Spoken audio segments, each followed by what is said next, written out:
Hello, and welcome to From the Depths. We'll be doing a little bit of a different episode today. More of a building episode. I want to renovate our planes. Our old planes are fine, as they are, but I feel like we can do it with a little bit more performance. And I haven't really done a building episode, really, since the Zhao from way back. But on another note, this is a T-3485. Built it on a whim. It has some nice little features like an opening and closing entry hatch. Not necessarily any combat value to this is just for aesthetic. It's pretty roomy and very protected despite being a relatively small build, as well as having a decent armor-piercing shell that fragments once it hits armor. So something like this would be absolutely destroyed if it were to hit it head-on. It's pretty cheap too. Slightly cheaper than our sampans, being smaller as well. Strive to build something like this more often. Actually good build. But we won't be using this in the campaign. This is just kind of for funsies. We will be using these in the campaign though. They're essentially plan B in case of our planes don't actually work. They're flak guns, based off the guns from the H1.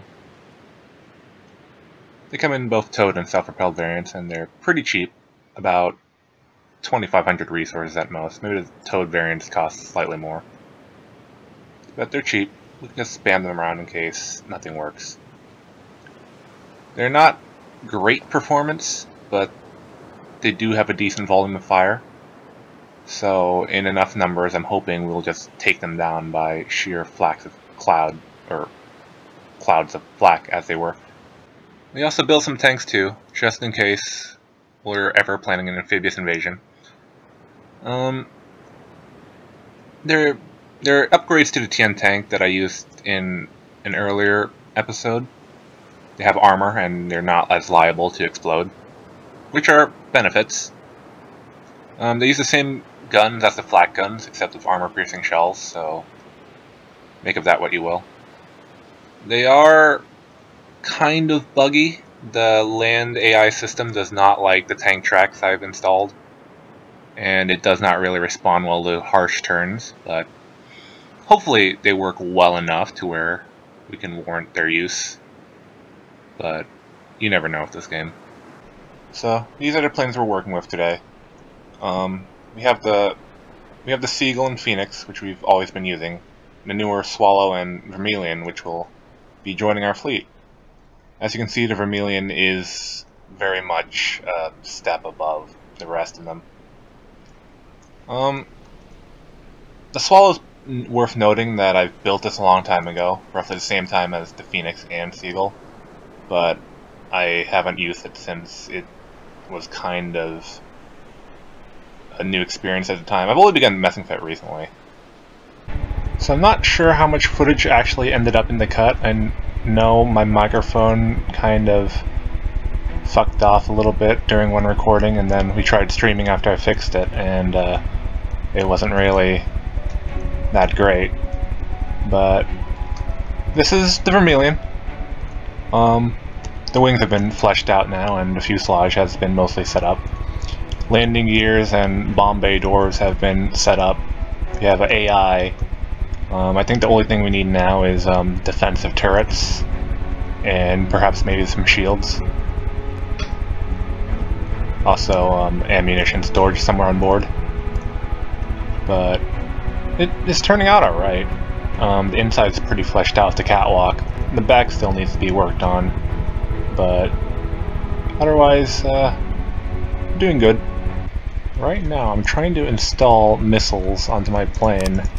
Oh. I'm not sure how much I want to be, but I want the entire thing to be loaded with missiles. I want them to know fear. Oh god, I'm just quaking in power right now. Holy shit. There's so many bombs. The bomb bays are loaded with bombs, or one of them is. I'm gonna try this against that poor marauder. We are waiting for bomb bay doors to open. We are a go. Dropping bombs, dropping payload. Oh my god, that is horrifying. There's some stragglers in there, but most of them have fallen out pretty cleanly. Oh man.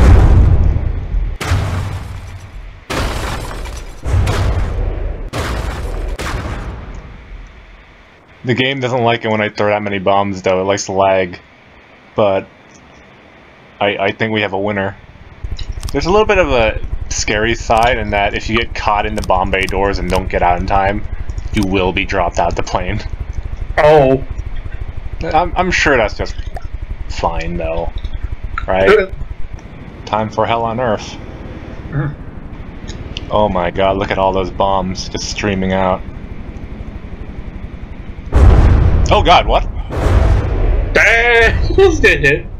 That's not supposed to happen. Mommy, what's that? I don't know. Those are. Oh Jesus Christ! Oh my god!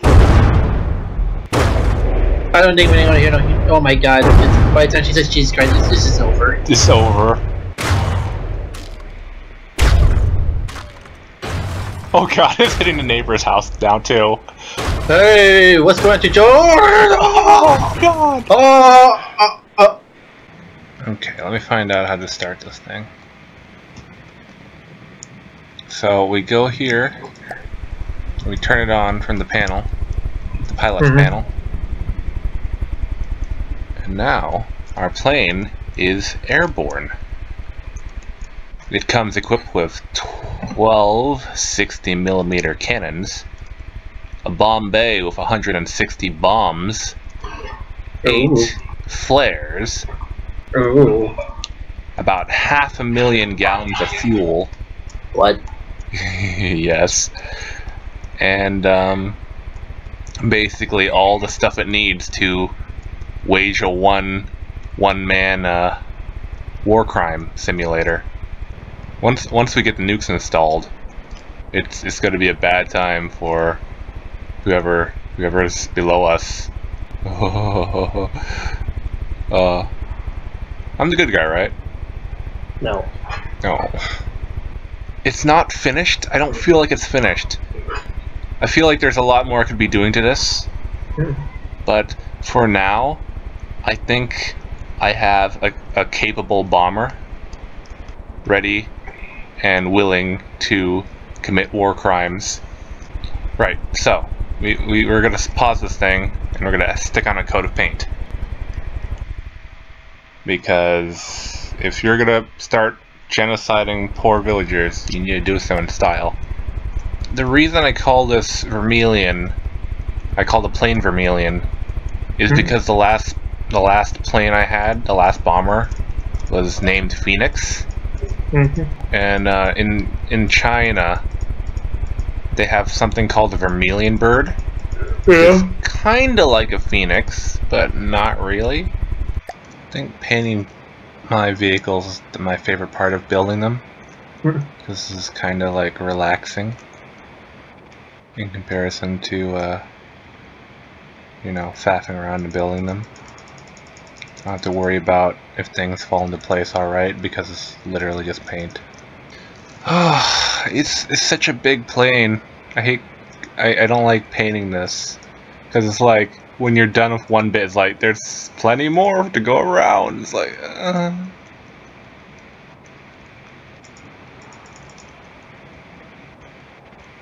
thought you were done? Nope. Plenty more plane. It's a big plane, the biggest plane ever built, probably. And you own it. So you gotta clean it. You gotta, you know, maintenance it. All the guns are set up. Everything's painted. Flares, bombs. Yeah. So I know I haven't touched up upon the swallow that much during the video. I lost a lot of footage through a mix of audio and video errors. But here it is now. It's been renamed the Skunk. we didn't really do much with it. Mostly messed around with the fuselage a little bit. The wing guns have been replaced with missiles. I'm not too happy with it. I kind of wanted to retain the guns, but they didn't really function that well in the role I wanted it to. But, I mean, now it serves fairly well as an air superiority fighter. Just want to touch up upon it before I test things out in the campaign. The time for games is over. The time for Armageddon is now. The Vermillion has entered the combat zone, and now it is ready to show the white flares the true meaning of devastation. We ran into a bit of a funding issue. This is technically the only plane we could afford out of even our lighter combat aircraft. So, it's either this or bust. It's comparable to how much the Huangdi costs, roughly. About half of that. So, losing one of these will cripple our economy. Not great, but I have confidence. I have confidence that we will rain death upon our enemies. We've entered battle. One plane against an entire white flare fleet. But I'm confident that the Vermillion showed him means business. Wait. Are we paying? Oh my god, we're pointing the wrong direction. Fuck. Okay, hold that thought. So, some early issues with the Vermillion. Our navigator is a little bit drunk. We are currently becoming a submarine. It seems that the Vermillion has unleashed its bombs from underneath the water in a next generation strategy that has left the white flares confused and off guard. Of course, a brilliant display. We've already killed one white flare ship, I think. Oh yes, a brilliant display. We have already crippled their fleet. So I recall there was a post saying how the white flares were weak to submarines, but I don't think this is what they meant. Hello, white flares. You weren't expecting a ship to literally rise from the depths, were you? But not just a ship. An airplane. And not just any airplane. The largest bomber known to man. The Vermillion. Oh, how foolish you were. Caught off guard by our brilliant strategy. It looks like we're missing a bit of a bomb bay, but no, that's just a ploy, obviously. You'll never suspect our second bomb bay, which is in perfect... Never mind. So it appears that the Vermillion has lost both bomb bays, as well as a good chunk of its tail. But it's still flying. So, if nothing else, that demonstrates resilience of design. We can lose basically our entire tail and still fly, no problem. Obviously, the lack of a fuselage is no hindrance to us. We've simply become flying wing. That's right. We've changed tactics yet again. The white flares are completely baffled. I'm starting to think we lost our first and only super bomber to a mixture of fuckery and not so much enemy action. You win this battle, white flares, but you won't be so lucky again. We'll be back. We'll be back stronger than before. Eventually. The Phoenixes will take care of the remnants that the Vermillion could not. I have full confidence that our bombers will show the superiority of the Tian Air Force. Okay, this is like trying to watch a battle through a sea of piss. Can the weather clear up any? It'd be nice. I'd like to actually see what's going on. Oh no. Please don't.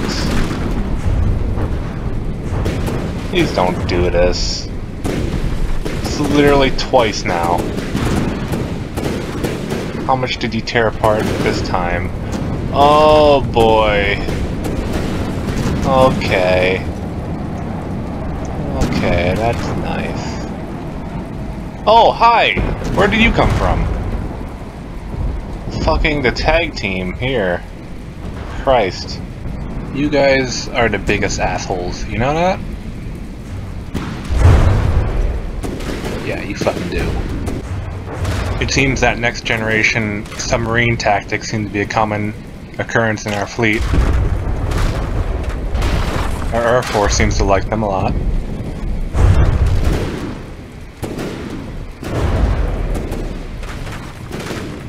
But hey, if it works, sure. So you might be interested to know where the enemy submarine is. It's down here, underneath the water, at the very bottom of the sea, where our bombers can't touch it. Now fortunately, like any good pilot of the Tian Navy, I know that our helicopters, or our planes rather, are equipped for submarine tactics. You know, I actually wouldn't think that being able to go underneath the water of our planes, which isn't any design feature by the way, this is completely unintentional. I would not have figured that this to be actually useful in getting to another craft. This is like a once-in-a-lifetime endeavor. Oh my god, our bomber is actually dropping bombs on it, trying to... Never mind, it's... Well, you get an A for effort. Submarine bomber tactics. Not quite refined yet.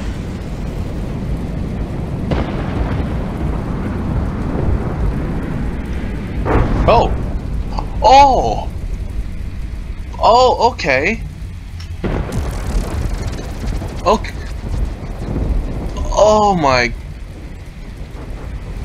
Okay, I don't know if you guys know what just happened there, but our Phoenix just used the submarine bomber tactics to kamikaze a submarine underneath the water.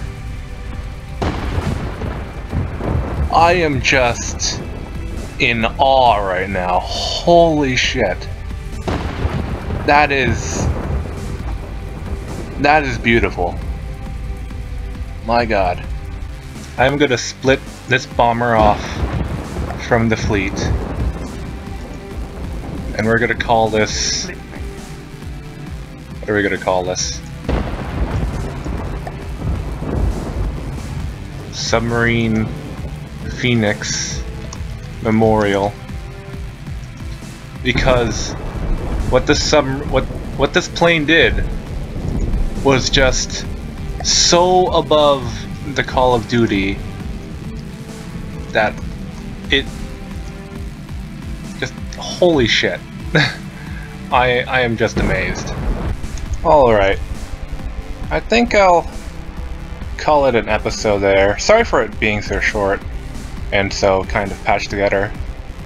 I was hoping to do one nice big building episode, but it ended up being more of a fragmented mess of streams and just private builds. It wasn't as great as I'd hoped. Next episode though, I think what we're gonna do is we're gonna send the Vermillion to soften up our targets on the main white flare base. The sad part is that this plane has completely bankrupted us. We don't have the funds to continue waging war. This is what we got. But just like the Huangdi, I expect it to enjoy a good service life. Until then, take care. I hope you enjoyed.